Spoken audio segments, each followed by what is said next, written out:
Hello. And well, today I will read.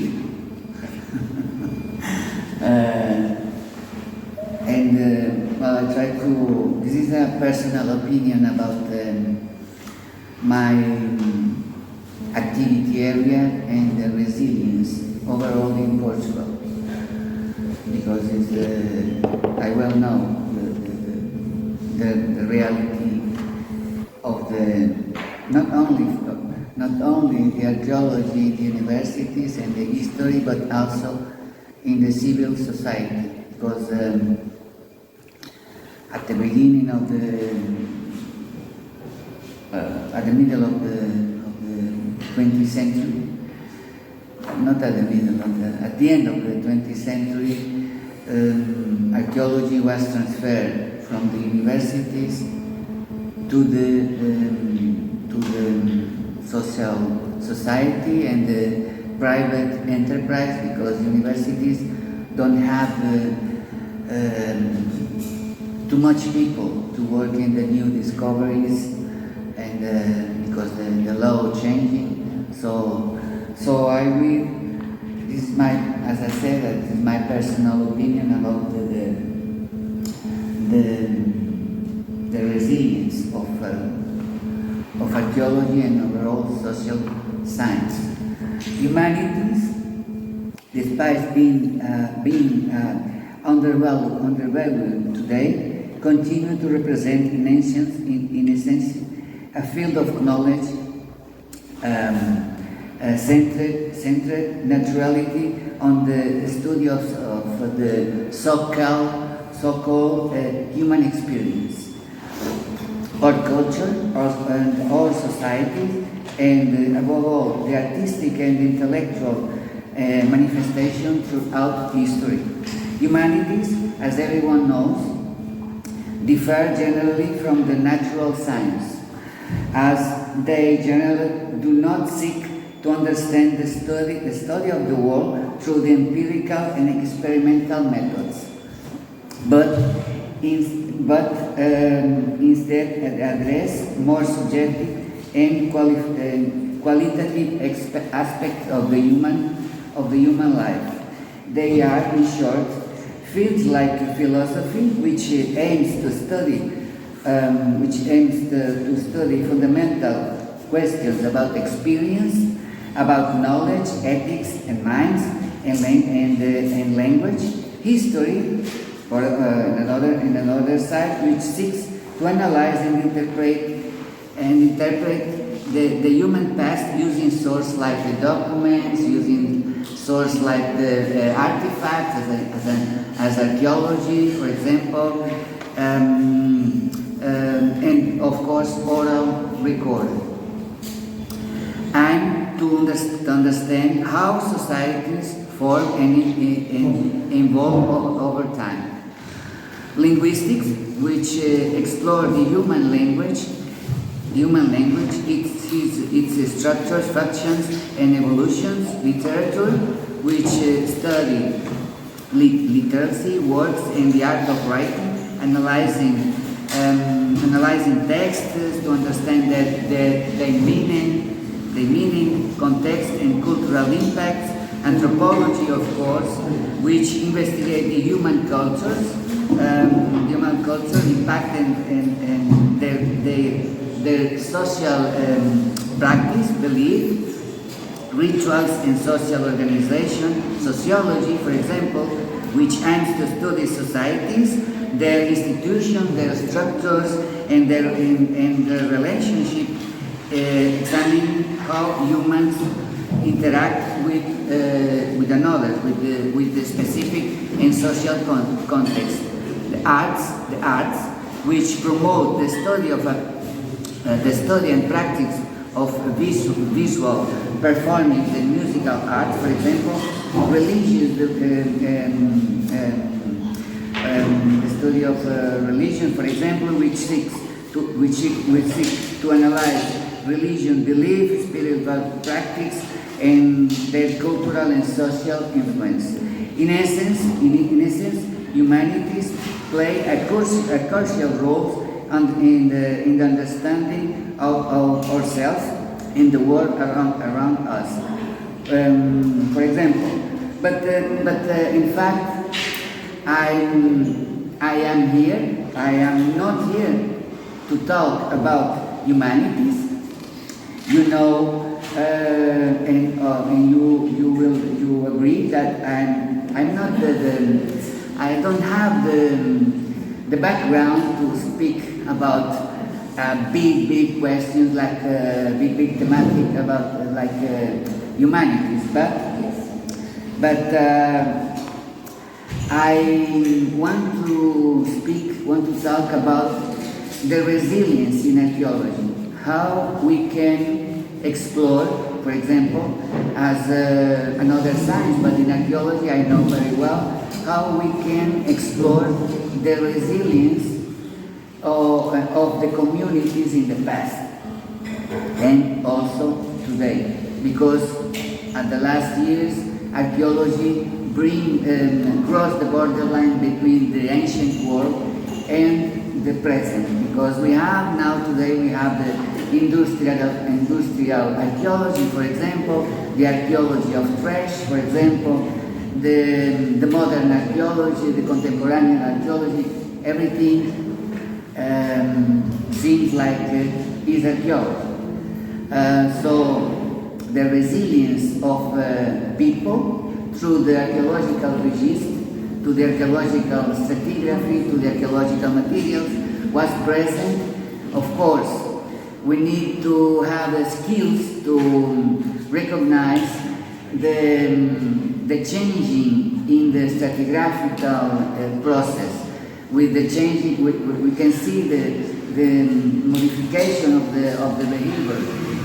With the archaeological material, for example, with pottery, for example, with the influence with a new culture.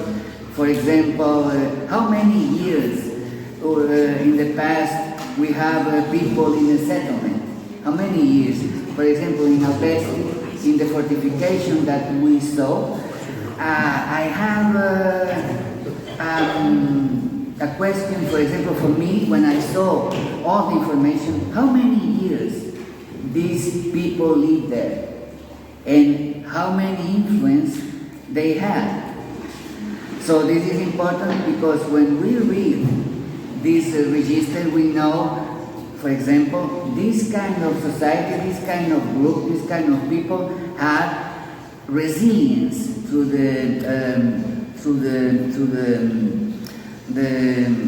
not only in the area, but in the place that they came from, for example. But this is the important for me, because I want to know when I did an archaeological excavation, for example, when I made some kind of archaeological shaft to discover the settlements in the landscape and interpret, for example, why these people live here. Because there is a very good place to agriculture, or because this is a very nice place to defend the territory, because it's a high in a hill, for example. The hill, for example, this is an example in the Iron Age, the people lives in the top of the hill. For example, the Romans, they don't want the top of the hills just for military reason, but not for living. For living, they choose the landscape with very good soil for agriculture, with water. They don't worry about the defense. Well, of course, the Romans need to know that the community was safe, but they have another methods to defend the community. This is a resilience that we can find in the archaeological register, and this is important for us Not all the archaeologists know or have the feeling to recognize where is the information, the material information to support, for example, a theory about the resilience of the community. Maybe, I don't know, a group of people 200 years ago lived in a place, left the place and come back 100 years, for example. And we can recognize this influence in the archaeological register. For example, now we are digging in an archaeological site in Lourinhã, near of Lisbon, which is a Roman site. But this is interesting because the register, the archaeological register, only show the Roman influence there. They don't have medieval materials. They don't have pre-Roman materials, just the Roman ones. And maybe through the materials we can say, but not now because it's 2 years of the project, but we can say maybe these people live here no more than 2,200 years because we don't have any kind of influence. This is important. Maybe one day we have, for example, we will have the study of archaeological resilience, for example. Not only for the archaeological register, but this is another part of the presentation. Today I don't show you lots of images because it is a personal approach. So another part is the resilience of the archaeology, of the archaeologist, of the profession, because it's complicated in Portugal, in Spain, in everywhere, because humanities, the archaeology, history, sociology, well, this kind of areas suffering a lot today, because the investment, not only for the government, but the environment of the investment is not so good for example, for archaeology. In Portugal, or for history, we don't have too much investments. For example, in the universities lost professors, archaeology professors or history professors. It's complicated. So, even in the private enterprises or non-profit institutions, it's difficult to promote archaeology, to promote works in archaeology, because it seems like it's not important, it's not so important for the community. But in fact, it's important because in the rural areas, which is the aim of this project Elvin, which is very important because it is the learning villages in the rural area. It's important to bring to the people, to the rural people, to the old, the new ones, how is important the past, the traditions, the music, like we saw today, for example. And this is another part of the resilience of the archaeologists, because in Portugal we have lots of archaeologists, young people working in the private companies and associations, not an enterprise. And these people, these young people, and not only the young people but the others, they left the work in archaeology. They prefer another kind of work because the resilience of these people, of these archaeologists, is not. It's now today. It's not so good. So this is my point of view about the the question of resilience and archaeology and humanities, for example. In archaeology today, we have a enterprise. We have jobs, and even in universities, not like 30 years, but it's not so bad. But the idea is we have to fight to demonstrate that the archaeology, the history, all this kind of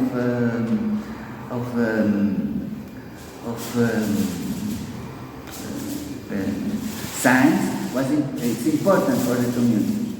But we also need to be resilient to show how we can change the speech, because it's not possible to speak with the rural community as the same way that we speak, or we wrote an article for the scientific world. So we need to change our way to explain the situation to the rural people.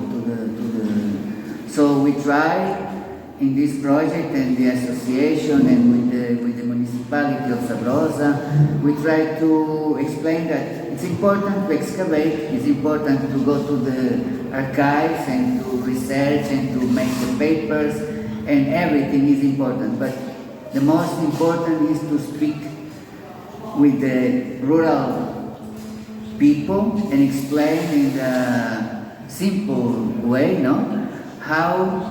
what happened in the landscape in the ancient